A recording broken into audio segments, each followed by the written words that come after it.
Here is a beautiful image of Alex Gleason's 1892 New Standard Map of the World that was on projection at Modern College in Blackheath, England. It states at the top of the map that it is scientifically and practically correct. The way Gleason's map significantly differs from standard maps of the world is in its representation of the poles. As you can see by comparison with a conventional world map, the primary difference in Gleason's map is that the North Pole is actually situated in the centre of the Earth, and upon first glance the South Pole, or what is known as Antarctica, appears to be missing. Upon closer inspection, however, you realise that Antarctica is indeed present and makes up the majority of landmass on the map. Antarctica in Gleason's map is an encompassing ice ring that covers the entire outer reaches of Earth. Gleason's map has become somewhat of a canonical historical document for flat earthers, many often reposting the image on the internet and heralding it as solid proof that refutes the heliocentric model of the Earth, or in other words, proving that the Earth is not a spinning globe in space but a circular, flat and stationary plane. This was not enough proof for me, and while I gravitated towards the idea of a giant encompassing ice wall as a neat concept, I knew that we had a vast amount of evidence proving the existence of space, spherical planets, and entire sciences dedicated to solving the mathematical conundrums of physics. I mean, we landed on the moon, for God's sake. Surely if the Earth was flat and stationary, then somebody would have realised by now. These brave souls did the unthinkable. They flew to the moon, they landed, took their first cautionary steps and planted the American flag. NASA sent multiple crews to the moon on subsequent Apollo missions.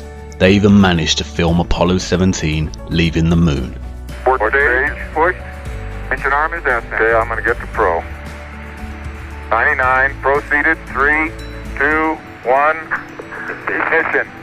Right away, Houston. Vector grid. But wait, hold on. If this is footage of the crew leaving the moon and making the journey back to Earth, then who did they leave behind to film their craft take off? And wait, don't you think those colourful emissions on takeoff look kind of fake? I haven't seen any subsequent rockets produce these sort of dazzling colours, and I suppose they did admit that they had lost all their data from the mission. But maybe that was just coincidence. I started looking into NASA a bit more closely, and what I found was shocking. I can say with certainty that NASA is indeed lying to the world, and has been lying ever since its founding in 1958. But don't take my word for it. Sometimes you can't tell people the truth, you have to show them. So let me show you. Buckle up and sit tight, because Houston, we have a big problem. Okay, well, there's a big problem with the blue marble, and I'm going to zoom in here and show you what the problem is. These are all composite images where they are really not very good at Photoshop because they're using the Photoshop clone tool to replicate clouds. This cloud is a copy of this cloud. See the formations? They're identical formations. These right here, side by side, side by side. See this kind of W looking shape right here, replicated right here. This cloud is exactly the same as that cloud. You know, same clouds right there, and same thing on the other side of the world. They got the same thing going on. They got careless. Here, look, 1, 2, 3, 4, 5 of the same formations replicated right there. These two replicated, same exact formations right here. This right here is clone of that right there. I mean, really? So you're telling me that we could take pictures of Jupiter and Saturn, huge, massive planets, and now we're out going to Pluto, but we don't have one legitimate picture of the Earth from space that's not a composite? Click on this picture right here. Supposedly the same mission, same guys that took the picture of the most famous picture of our Earth. I'm going to do save image as, and let's see, Apollo Moon, let's call it Apollo Moon 17. And I'm going to open that in Photoshop. And if those of you think this technical difficulty was planned and think I'm scamming you, go do it for yourself. Because you're going to find the exact same thing. I got nothing to hide here. This is live on the air, okay? I'm going to zoom in on the Earth in Photoshop. You see the Earth? Go to Image, Adjust, Levels, and I'm going to Bring the levels over here. And I'm going to bring the levels up. Uh-oh. What is that?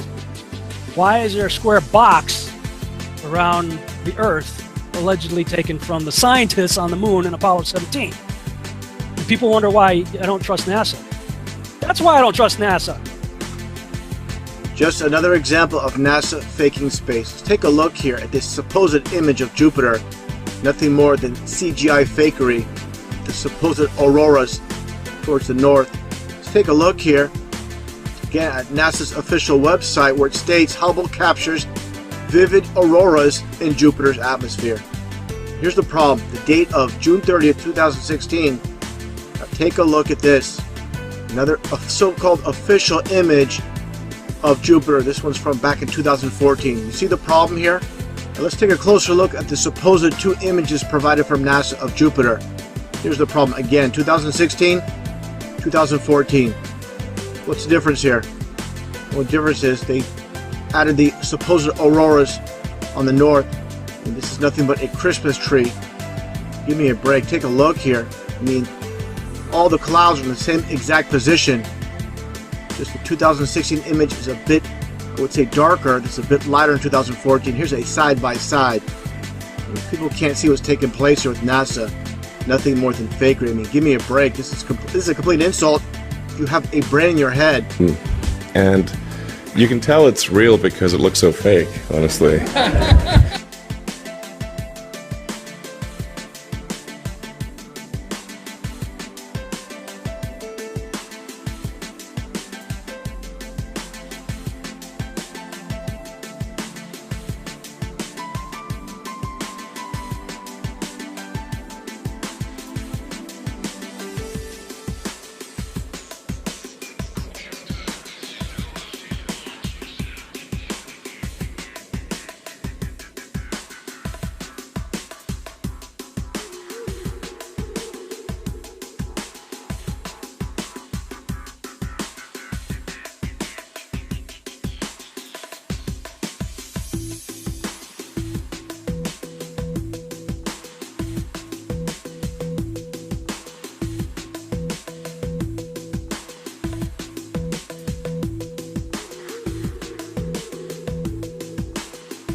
It became instantly clear how they do it.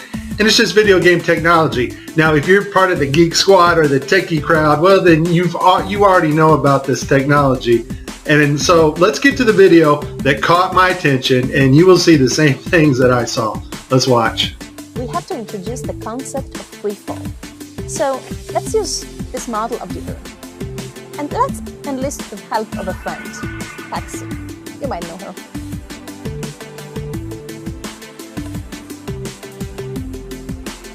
So what is significant about this video is, number one, it was live to school children. Number two, we have this stuffed animal that is transitioning in on another video channel. And the actor is able to reach up and grab this doll in real 3D space and manipulate this doll with their hands. And so the only way you're going to pull that off is with one technology. And that technology is virtual reality. More importantly though, something called augmented virtual reality. This is taking the objects in 3D space from a virtual reality world and putting them in our world on another screen, which we can see, manipulate, and touch with virtual reality contacts or glasses.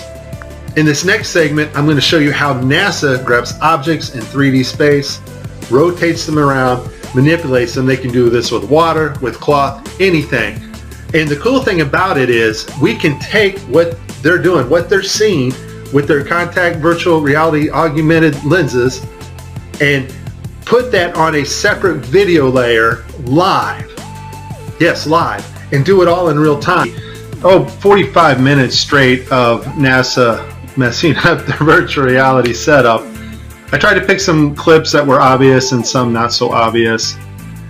Show you some of the contacts. We're going to see Tim Peake with his contacts in, but these are virtual reality contacts overlaid on the eyes so actors can interact with things in 3D space, all in real time. In this next shot, we will get to see the whole arm setup and the virtual reality glove that covers all the way down the arm and hand. This allows the software to broadcast what we see video-wise as his arm in a shirt sleeve. Okay, I have a lot of Tim Peake screw-ups, but this one here, the system glitches. The software does not track his hand properly, and Tim slips his hand underneath his other fingers, which is tightly holding onto the mic, which would be impossible. I don't think this is Tim's fault. Normally, Tim always moves his other fingers up while he slides his hand under. I just think the system didn't respond to his movements here. It's virtual reality. They're wearing augmented contact lenses so that they can interact with these 3D objects. Now, in this scene, the guy on the left in the green shirt, he thinks he sees an object in 3D space that's being broadcast to him. So he grabs it and he puts it off to the side. He's looking straight ahead because he's looking at an object rotating in front of him, but the video channel is down that is supposed to show the viewers what we're supposed to see, and so we don't actually get to see the object that he is seeing. And I would just sum this up as a very terrible, bad, horrible day for NASA doing live feeds.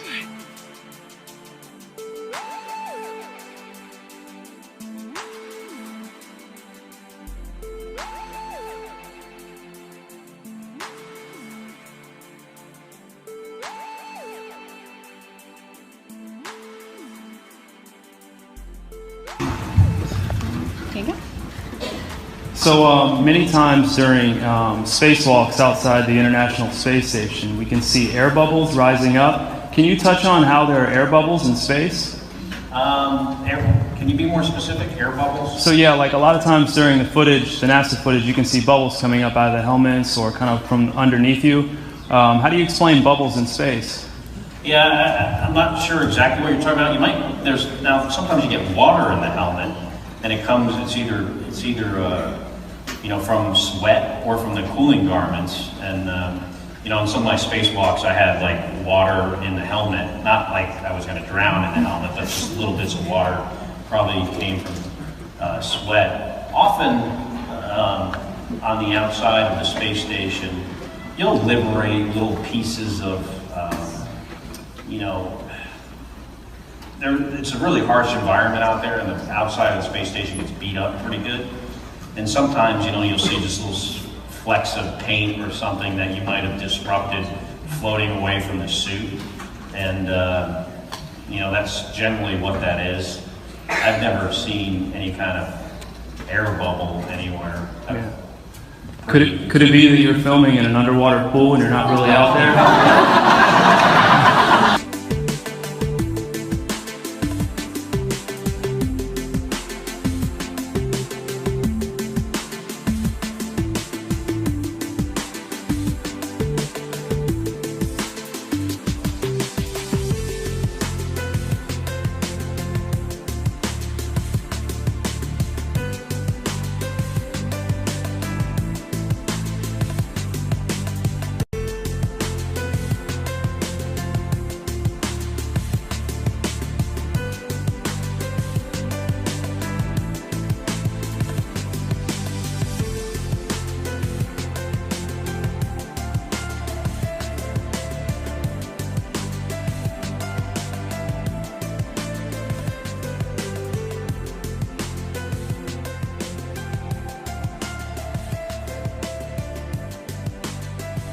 Why don't you swear in the Bible that you walked on the moon? You're the one who said you walked on the moon when you didn't. Calling the kettle black, if you ever thought of it. Say that. You get away from me. You're a coward and a liar and a thief.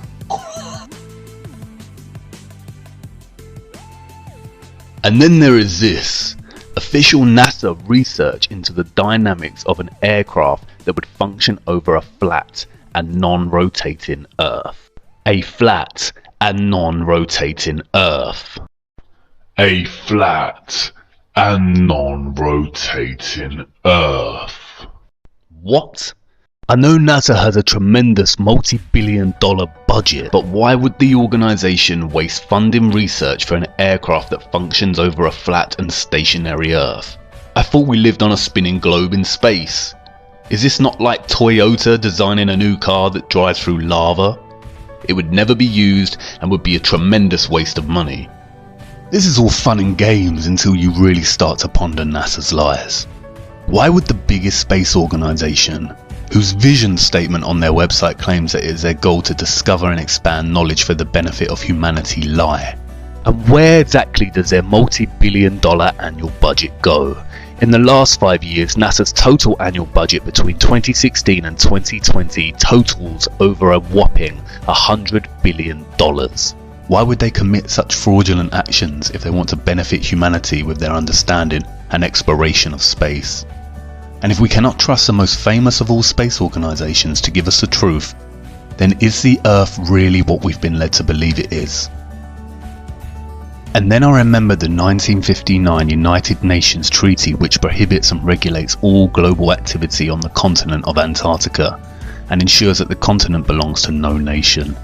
With Gleason's map in mind, I started to wonder whether Antarctica was really what we had been told it was. Was it really a freezing white untouched paradise where, as Sir David Attenborough shows us, penguins play in the snow? Could it really be a huge ice wall encompassing the entire Earth? And then something dawned on me and stopped me in my tracks. How did I not notice? It was staring me in the face the whole time. Gleason's map. Hidden in plain sight in the United Nations logo. Look, the North Pole is at the centre just like Gleason's map. And why is Antarctica missing? Or is it? Upon closer inspection I realised that the logo was framed in a circular laurel. I know from ancient Greek mythology that the laurel leaf came to symbolise Apollo. Apollo again. Just like the moon missions. In ancient Rome the laurel was not permitted for profane uses, and lighting it at the fires of the altar was strictly forbidden. And I knew from the treaty that the UN had strictly forbidden Antarctica from being explored and exploited. Was there a message in this? I started digging, and then I realised that not only did the United Nations have this logo, but also the International Maritime Organization, the International Civil Aviation Organization, and the World Health Organization. The Maritime Organization polices the seas, and the Aviation Organization polices the skies. The World Health Organization controls all health and disease communications and guidance for the world, much like it has during the COVID-19 pandemic. Did the UN's military really police Antarctica with the maritime and aviation, or is it just an arbitrary treaty honouring the last unspoiled place on Earth?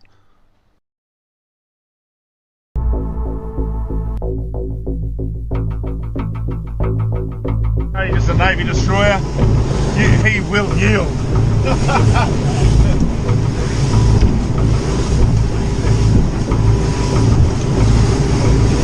He'd be thinking, that cheeky better not cross my bow.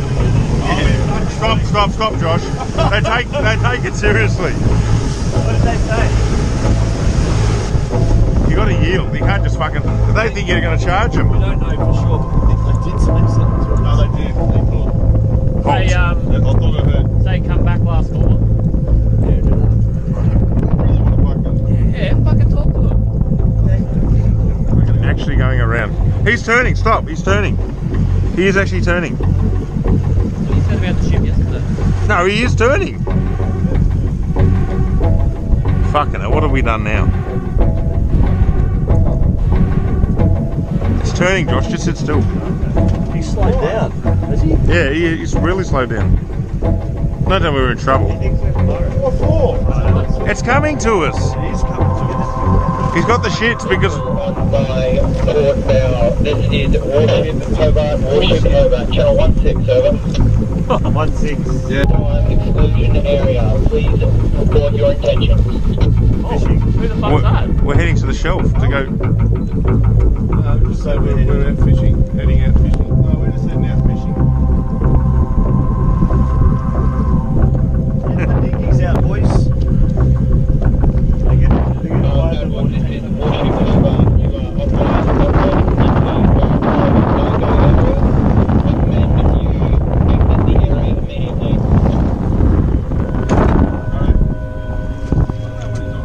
Going that way. We're just traversing. We set up a demo today with this Cessna and the Air National Guard. I'm going to be inside of this Cessna and we're going to be going rogue. We're going to fly into that no-fly zone and we're going to see how the Air National Guard does it. They scramble the fighter jets that come Take off. We're off.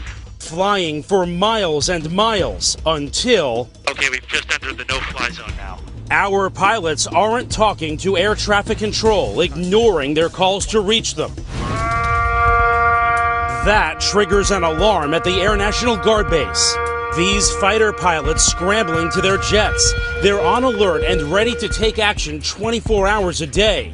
Today, racing to their F-16s, suiting up, climbing on board, and rushing to the runway. Taking off to intercept our rogue Cessna. Reaching the target in just minutes. This is the view from the F-16. That's my Cessna right there. Intimidating as you would think it would be. Look at that fighter jet. He's right off our wing. Another F-16 swooping in on the right, calling us on aviation frequencies. You have been intercepted. If you hear this transmission, acknowledge the radio call and rock your wings. He wants us to identify ourselves. We're a rogue aircraft, remember, for this demonstration, so we're not going to respond at all and see what this fighter jet is. Ordered to turn to the northwest. The fighter jet giving us one last warning. After all of this, the pilots still won't listen. The plane won't leave the airspace. Will you shoot them down? If required, we'll execute the rules of engagement per the commander of the North American Aerospace Defense Command. And yes, we would do that. Shoot the plane down? If it meets the rules of engagement, yes, we would, to defend the airspace. Why are they policing the parameters of Antarctica in such a vigilant way? Surely they are just protecting the penguins and seals that we've seen so often in Planet Earth and Frozen Planet documentaries. I don't know, I'm not too sure anymore, because after I stumbled across this.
A giant ice wall, stretching for what seems to be hundreds and hundreds of miles.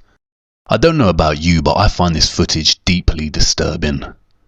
With NASA's lies in mind and that great ice wall looming in the distance, I began to experience what some call cognitive dissonance. I went into denial. Of course none of this could be true, and of course our Earth is a spinning globe as we've been taught throughout our lives. It's one thing NASA lying, but are all the professors and scientists lying too? Is the National Geographic Channel lying? And what about Newton, Einstein, Hawking and Attenborough? Are they lying too? It's a complicated answer, and I will do my best to show you the truth. But before we look at the gatekeepers of knowledge and the trusted voices of our world, I need to show you more of our Earth. I don't want to lose you just yet. Come with me to part 3, where we will explore a few ways our Earth could work as a flat and stationary plane.